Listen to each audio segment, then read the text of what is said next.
رحلت رہبر انقلاب عراق کی 105ویں سالگرہ سن 1920۔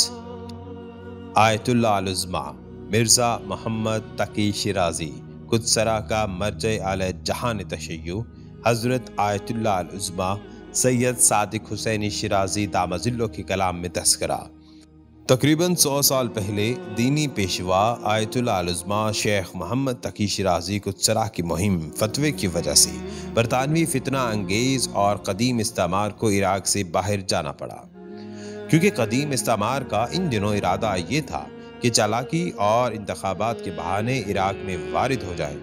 اور مسلمانوں پر حکومت کریں۔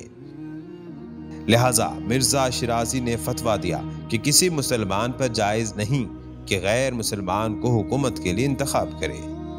جس کا نتیجہ یہ ہوا کہ مرزا شیرازی کے اس فتوے نے برطانوی استعمار کو پیچھے ہٹنے پر مجبور کر دیا اور ان کے ناپاک ارادوں کو خاک میں یکساں کر دیا۔